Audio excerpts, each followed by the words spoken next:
আসসালামু আলাইকুম এভৰিৱান, কি খবৰ আপোনালোকৰ? আশা কৰোঁ সকলো ভালে আছে, ময়ো ভাল। এইফালে মই আজি 3টা পাৰ্চেল ৰিচিভ কৰিছোঁ। ঘৰৰ কাৰণে কিবা লাগতিয়াল শ্ব'পিচ অৰ্ডাৰ দিছিলোঁ।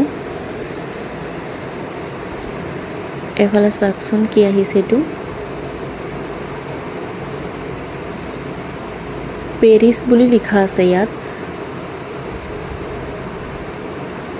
এইটো নাজানো কি হয়, কিন্তু দেখাত ভাল লাগিছে মোৰ। পেৰিছত আছে এইটো,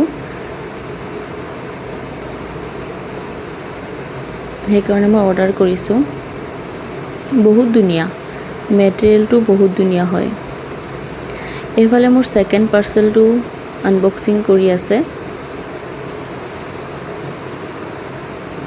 চাওচোন এইটোত কি আহিছে।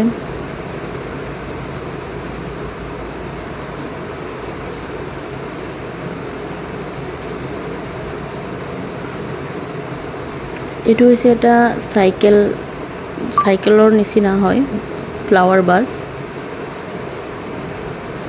বহুত ধুনীয়া দেখাইছিলে ডিছপ্লেত, কিন্তু ইয়াত চাইছোঁ যেন ইমান ধুনীয়া যেন লগা নাই, ইউজ প্ৰডাক্ট যেন লাগি আছে। মই এইটো ৰিটাৰ্ণ কৰিম,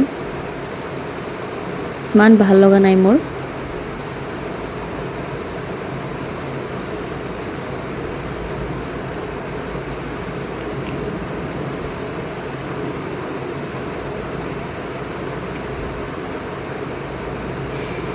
এইটো হৈছে লাষ্ট পাৰ্চেল মোৰ।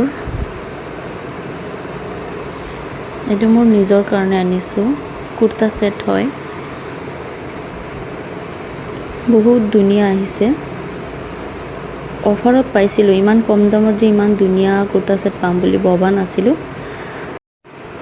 কালাৰটো বহুত ধুনীয়া আহিছে আৰু মেটেৰিয়েলটো ছফ্ট কটন হয়, পিয়'ৰ কটন হয়। যদি আজিৰ এই আনবক্সিং ভিডিঅ'টো কোনোবাই চাই ভাল পাইছে, তেতিয়াহ'লে like, comment, share and subscribe কৰিবলৈ নাপাহৰিব।